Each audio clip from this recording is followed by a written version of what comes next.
Esto no es un gráfico, es un inventario, y está vacío. Y si usted cree que eso es una metáfora, entre en un almacén del London Bullion Market Association. Allí, los estantes están casi desnudos. Los inventarios de plata física en el LBMA, el corazón del mercado global, cayeron al 12% de su promedio histórico.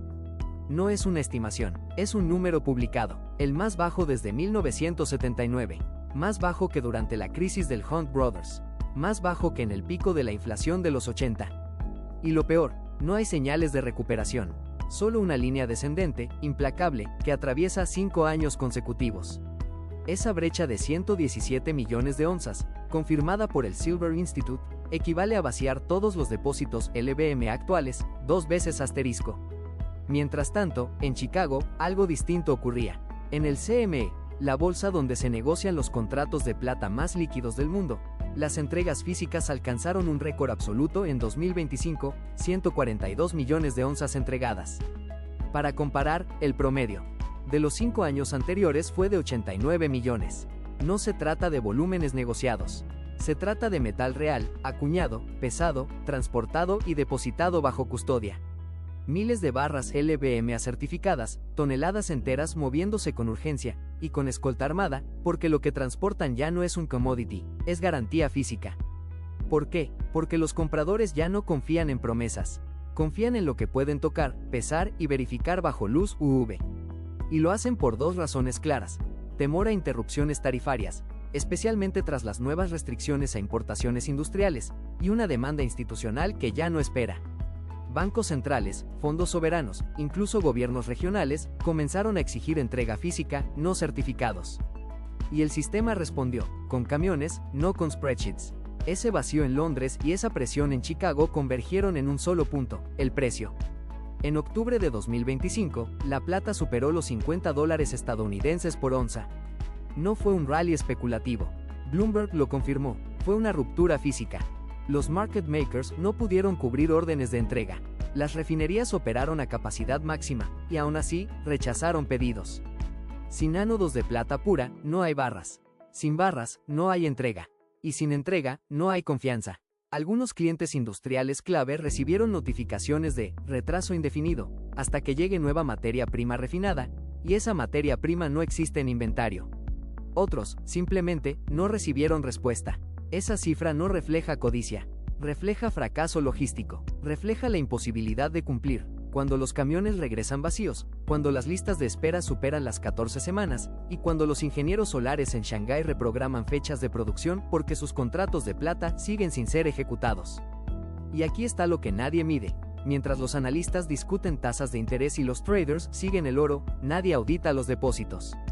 Nadie rastrea cuántas onzas quedan en los almacenes autorizados. Nadie verifica si los ETFs realmente respaldan sus activos con metal físico porque, en muchos casos, ya no pueden hacerlo. El sistema asumió que la plata siempre estaría disponible. Pero los datos dicen lo contrario. Los inventarios se drenaron. Las entregas se dispararon. Y el precio se rompió, no hacia arriba por entusiasmo, sino por necesidad. Esto no es un ciclo. Es una fractura. Y su primer síntoma no fue un gráfico ascendente. Fue un almacén vacío. ¿Qué pasa cuando el último depósito se queda sin plata? No es una pregunta teórica. Eso ya ocurrió en 3 depósitos LBMA autorizados en noviembre. Los certificados emitidos ya no tienen respaldo físico verificable. Y la fractura ya no está en el gráfico. Está en el suelo del almacén. Esto no es un problema de geología. Es un problema de contabilidad. Porque la plata que falta en los almacenes de Londres no desapareció del planeta. Está atrapada, literalmente, en las entrañas de otras minas. El 80% de toda la plata extraída cada año no proviene de minas dedicadas. No existe tal cosa como una mina de plata a escala industrial. Lo que sí existe son minas de plomo, de zinc y de cobre, y en ellas, la plata aparece como un subproducto. Un residuo valioso, sí, pero secundario. Un bonus, un apéndice. Y eso cambia todo. Imagínese esto. Una empresa minera decide abrir una nueva operación en Perú. No lo hace por la plata. Lo hace porque el yacimiento contiene zinc con un 12% de pureza y cobre con bajo contenido de arsénico, ambos metales con mercados estables y financiación disponible. La plata está allí, sí, 250 gramos por tonelada de mineral.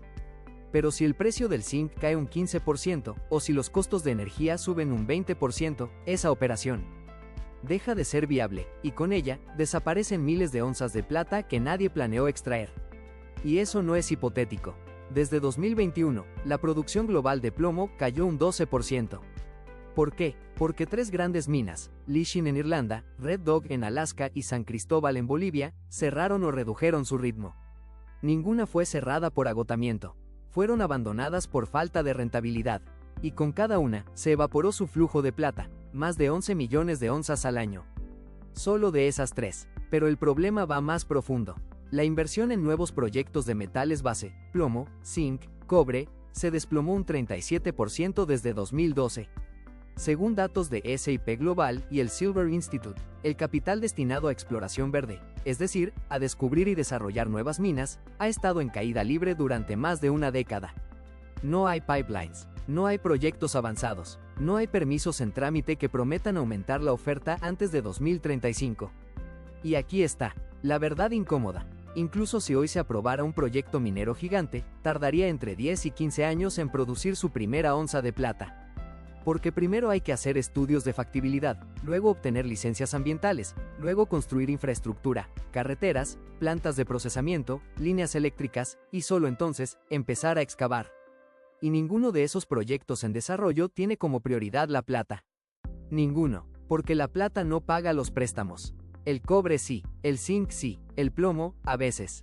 Entonces, cuando el LBMA reporta inventarios al 12% de su promedio histórico, y el CME registra entregas récord, no estamos viendo un fallo del mercado. Estamos viendo el colapso de una cadena logística que nunca fue diseñada para funcionar sola. La plata no tiene su propia industria. Depende de cadenas que ya no crecen, que ya no invierten, que ya no abren nuevas minas. Y eso no se corrige con un anuncio presidencial, ni con un recorte de tasas, ni con un nuevo ETF. Se corrige con capital, tiempo y decisión, y ninguno de los tres está presente. La plata ya no se reemplaza, porque nadie está cavando para reemplazarla. Esto no es volatilidad, es una desconexión. Cuando los inventarios se vacían y las minas no producen más, el sistema financiero no se adapta con calma. Se rompe, y luego intenta recomponerse con reglas nuevas, que ya no coinciden con la realidad física. La primera señal es silenciosa, pero letal. Las tasas de préstamo asterisco de plata alcanzaron máximos históricos en 2025. Según el Silver Institute, en noviembre de 2025, el costo de pedir prestada una onza de plata, por solo 90 días, superó el 8.4%. Para comparar, el promedio de los 10 años anteriores fue del 0.7%. Eso no es una subida, es una inversión del premio, pagar más por usar el metal temporalmente que por comprarlo y guardarlo para siempre. ¿Por qué? Porque los tenedores físicos, los bancos, los fondos soberanos, las refinerías que aún tienen barras, ya no están dispuestos a soltar lo que no pueden reemplazar. Y los que necesitan plata, para cubrir posiciones cortas, para cumplir contratos industriales, para entregar fondos cotizados, no tienen dónde más buscarla. El resultado, una prima extorsiva, aplicada en tiempo real, sobre cada onza que se mueve. Esa tasa del 8.4% no es un dato curioso. Representa cientos de millones de dólares en costos adicionales para fabricantes de paneles solares y chips en 2025, y detonó un apretón corto en los futuros del CME en diciembre, haciendo saltar el precio un 22% en 72 horas. No por noticias, sino porque nadie tenía barras para entregar. La segunda señal es institucional, no numérica. En noviembre de 2025, el Silver Institute, la autoridad global en datos de plata, la designó oficialmente como mineral crítico asterisco. No es un título simbólico, es un cambio de categoría legal y estratégica. Significa que su escasez ya no se mide en términos de precio o rentabilidad, sino de soberanía tecnológica y seguridad energética. Que su flujo está sujeto a controles de exportación, activados automáticamente en 14 países, incluyendo Canadá y México, y a planes nacionales de reserva. Que ya no es un activo negociable al margen de la política, es un recurso estratégico, como el litio o el grafito. Y eso cambia todo. Los compradores ya no compiten por el mejor precio. Compiten por la asignación. Los fondos cotizados de plata ya no pueden garantizar entrega física. Solo prometen, equivalente en efectivo, porque el metal físico ya no está disponible para respaldarlos. Y la tercera señal es la más reveladora. El ratio oro-plata dejó de ser un indicador válido. Durante décadas, ese número, cuántas onzas de plata equivalen a una de oro, sirvió como brújula para inversores. pero desde el tercer trimestre de 2024 se desplomó. El oro sigue moviéndose al ritmo de las decisiones de la Reserva Federal y las expectativas de inflación. La plata ya no. Su precio responde ahora al nivel de inventario en Londres, a la capacidad de refinación en Toronto o a la fecha de entrega de un contrato solar en Vietnam.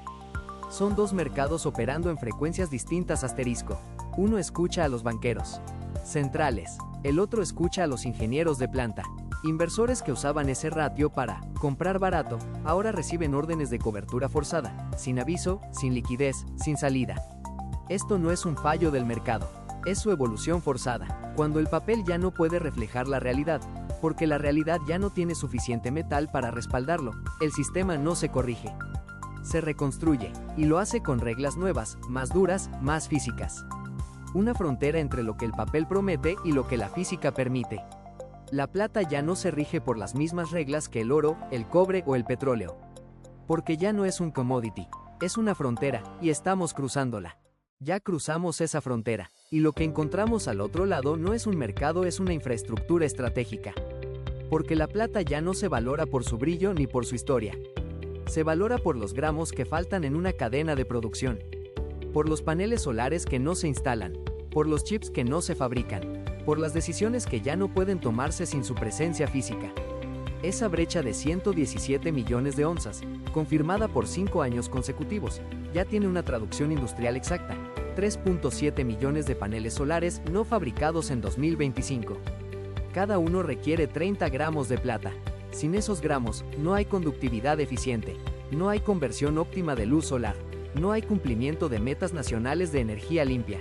Y eso no es una proyección, es un hecho registrado. En Vietnam, el Plan Nacional de Energía Solar 2025 fue reprogramado 2 veces por retrasos en la entrega de plata refinada.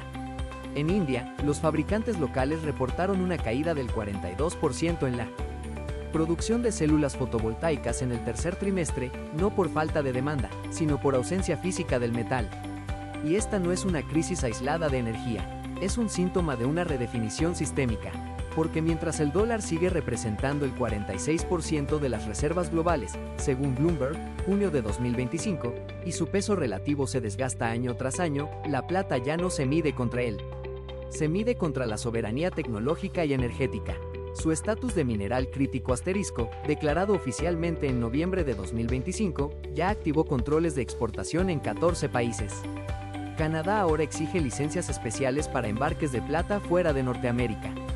México vinculó su nueva ley de reservas estratégicas a la producción local de paneles solares y exige que el 15% de la plata utilizada provenga de depósitos nacionales certificados. Esto no es proteccionismo, es asignación soberana. La plata ya no es un oro barato, es un recurso con límites físicos reales, y esos límites ya están operando como fronteras reales.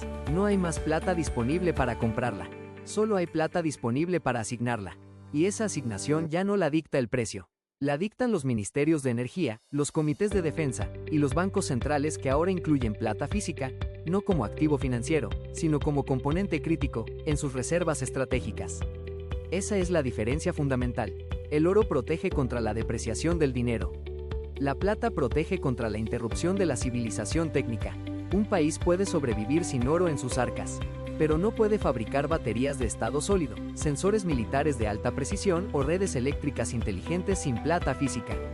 Y cuando la oferta colapsa, como ya ha ocurrido, no hay sustituto.